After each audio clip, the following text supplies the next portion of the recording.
preface this by saying that we are all aware of how culturally sensitive of an issue this is. It was a story that we wished that we didn't have to tell. It was. Then why bring it up? What does that mean, being Osu? Well, Sis Ashley, you brought it to this platform. What does that mean? Oh, now that's how you clear a bitch. To be fair, I have never tried to misrepresent that I know what Osu means. Then why bring it up? Exactly. Thank you. With you, I feel like Ashley is the queen of, you know, the aftermath apologies. What's up, y'all? It's Brian Keith, and I'm back with another video. Today, we're going to be talking about the Real Housewives of Potomac, Season 8, Reunion Part 3. This was very much a hard video to do because I posted the sneak peek video earlier yesterday, and I really wanted it to be done there and didn't want to do another video because I'm just tired and drained.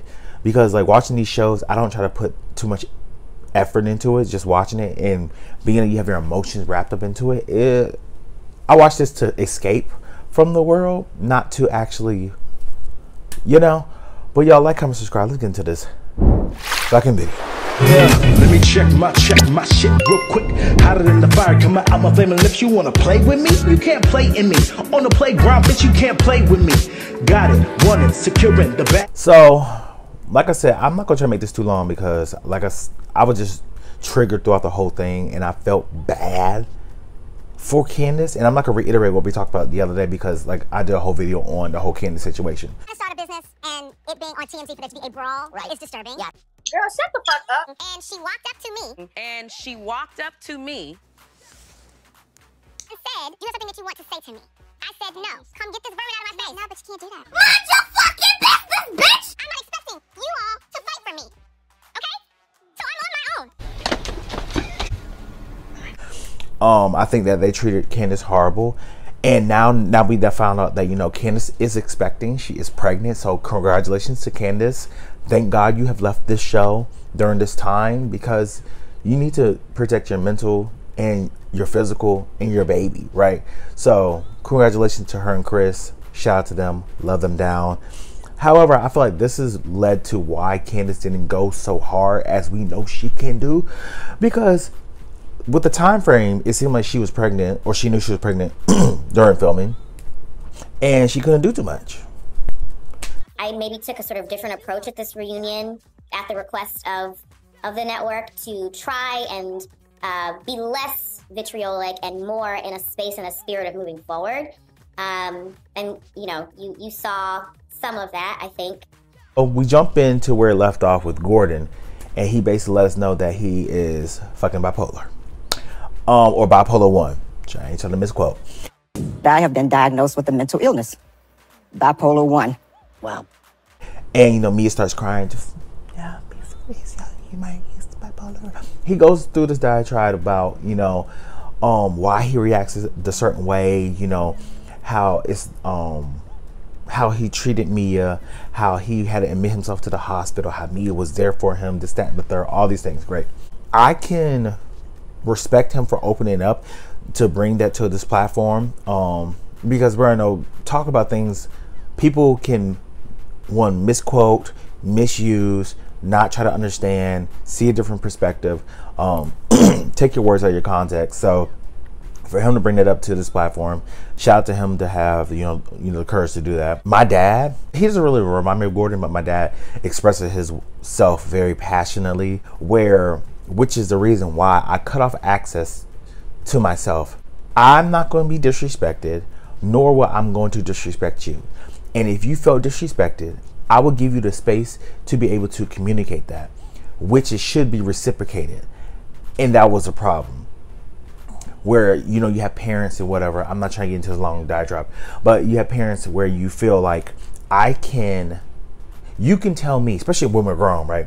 You can tell me how you feel, but I can't tell you how I feel. And I wasn't even raised like that. My dad didn't raise us like that. But I feel like it was a lot of hypocrisy going on where my dad would preach these things, but when it actually came to it, then it's like, oh, excuse me, you said this? I'm expressing you how I feel. And if you can't take that and you want to be disrespectful, especially as someone that, you know, Ever since I was 17, everything I paid for came out of my pocket. And if I did need help or I fell on hard times, I call my older sister, who has given me the shirt off her fucking back and held me down. Parents didn't help me with shit. However, with Gordon saying these things, I can understand how much of a mental, if this is true, because you know how they can make up fairy tales now, but I can understand how this can be such a mental strain on their relationship, on their children, and on the business relationship that he had with his brothers. Because if he was acting this way with his brothers in a business relationship, I will over here give your fucking pink slip and white box, as Rodney would say, too. You gotta fucking go if you're acting like that, you know? Mia has been absolutely wonderful. And you may say, why do you say that when this other stuff was happening? First off, whatever's gone on, I forgive her, and she's forgiven me. But it was what it was. So we segue on the whole Osu and Wendy and NECA. I want to move on to the shrine. Okay. I want to preface this by saying that we are all aware of how culturally sensitive of an issue this is. It was, baby, I don't want to speak. I said this in my reviews. I don't speak too much on things I don't know about when it comes to like Osu, Nigerian culture. I don't know that much about it. So I really can't have a deep conversation about that. The only thing I know is the fact that they said it's taboo, it's sacred, like, you know, you don't bring that up, woo, woo, woo. Osu. Well, Sis Ashley, you brought it to this platform. What does that mean? My only thing is this. The person that Andy should be talking about this is Ashley. Like Wendy said, direct it to Ashley, because since Ashley, you had so much to say about it, you speak about it then. What did Ashley do?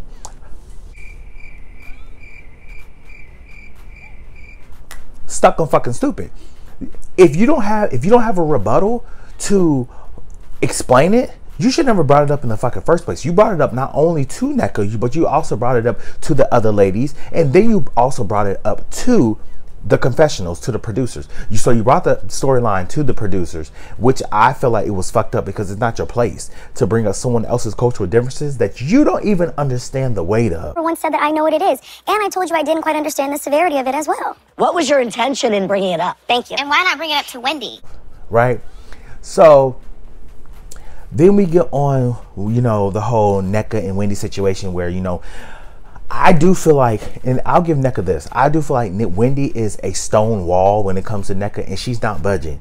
Shrine call prior to filming, and casting had originally wanted you to come on the show through Wendy. Andy basically brings up to Wendy about her, you know, basically plan to bring NECA on the show.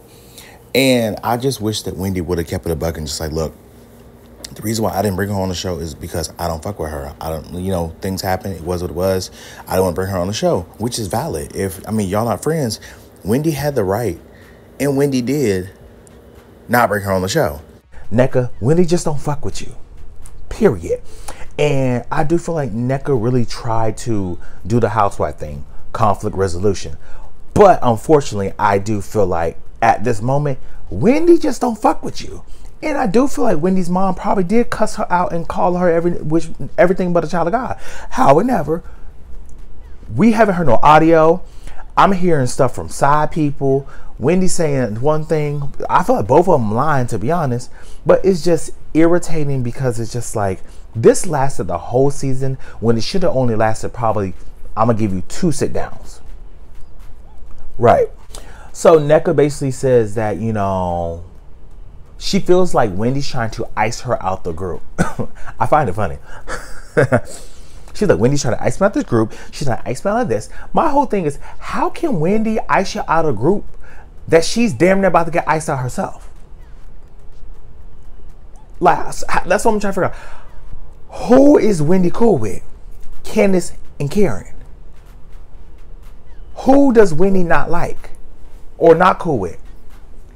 Ashley, Robin, Giselle, Mia, then you. Girl, if anything, you could have got Wendy iced out the group. Like, what are we talking about? So that's why I was just like looking at NECA like, girl, how in the fuck? Wendy ain't got no power. And once Wendy realized that, she, you know, but Wendy ain't got no power. But we go on Ashley and this fake storyline about Michael. Divorce is not real and it's for the TV show and that you're still married and just will always be married to Michael? First of all, people have... My whole thing with Ashley is the fact that it doesn't seem like she's trying to get divorced. It doesn't seem like she's moving forward in anything. Nneka's over here asking the question like, okay, so where do you and Michael stand? She's just like, girl, I don't know. He'll always be there for the kids, girl. I'm just like, Ashley...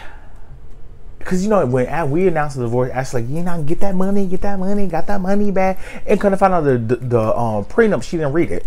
Girl, she just signed it out on that line. Now she's over here getting two nickels to rub together. It's just crazy to me. I just look at Ashley like she's just an idiot at this point. It's like, girl, you got tricked by this old white man. Always protected and safe. Even if you get a divorce and you financially need him, he would still be there for you, right? Jury's out on that, Nneka. Kiana comes out and she looks really cute. And she basically talks about, you know, the fight night. And she explains what happened and how it went about. She talks about how everybody was minding their business and Chuck E. Cheese come into the motherfucking room. To your injury. Sure. Essentially, I was there really just trying to de-escalate the situation. And Deborah clearly came with the intent to have this moment. So during the moment, I'm happy that they didn't paint Kiana as this violent, oh my God, crazy person that's running around just trying to chop people's heads off, right? However, they also questioned Ashley about her intentions of bringing Deborah. Like, why would you bring her when you know there's already contention between Candace? And to me, I feel like Ashley didn't have no rhyme or reason, because it did seem messy. And then you have Mia as well saying, well, you know, the girl tried to attack me as well. Well, not really attack, but she confronted me about saying that Deborah is a 4. Already goes to show that Deborah wasn't on no peace and love energy. She was on energy to make a moment, period. And she just walks over and said, do you have a problem with me? Blah, blah, reiterating what Candace has already said, right? And then she basically was like, yeah, you know, she came in and then she got into my proximity. She got into in my space to throw a drink at Candace. So naturally, you're just like, girl, what's going on? You're trying to push her away. And girl, the girl took a whole, mind you, we already talked about this. It's already irritating. The girl took a glass and whoop, throwing punches after Deborah throws the drink on you. What was going on at that moment? I mean, at that moment, I was assaulted. Someone hit me in the head with a glass. A deadly weapon split my face open. To her face, blood gushing. And if you watch that video, I'm not gonna put it up here because I already got flagged one time before. I'm not doing it again. But if you watch, that girl in the green was the reason why they fell to the ground. Find her. Deborah was on a rampage that night, because she did try to do the same thing that she did to Candace, to me. She said, I'm only a 4, Mia. I'm only a 4. Happy that Kay told Ashley, you are the queen. What'd she say? You're the queen of, you know, the late apologies, this and the third. And Ashley's just like, well, you know, she was just like, no, girl, like, you had all these opportunities to say something, but you didn't. She was like, I do appreciate Karen for basically coming to my, you know, my rescue, because, you know, she went on to the ambulance with me, and, you know, and I like the fact that the wording that Kiana had and the stoicness that she kept, and she kept her cool. And I'm just like, this is a great way to segue her to next season. I might not be here for next season, but it's a great way for Kiana to get her check, right?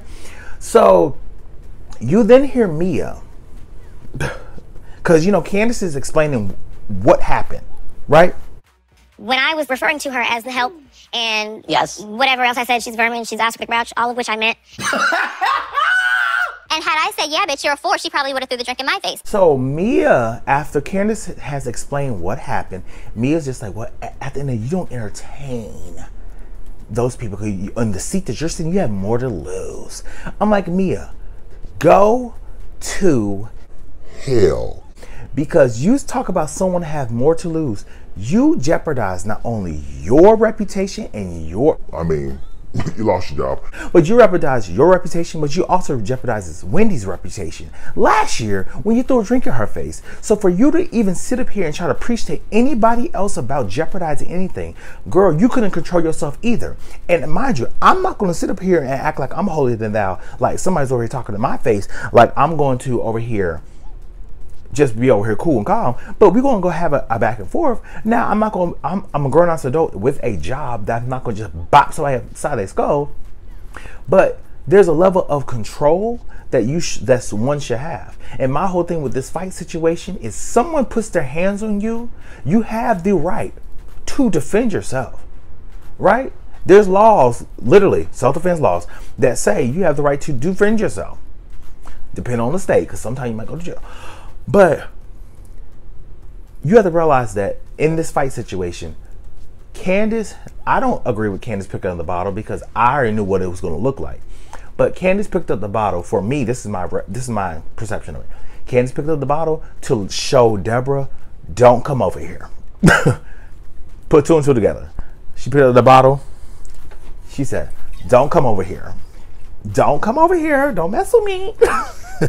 I don't condone violence. I'm just, you know.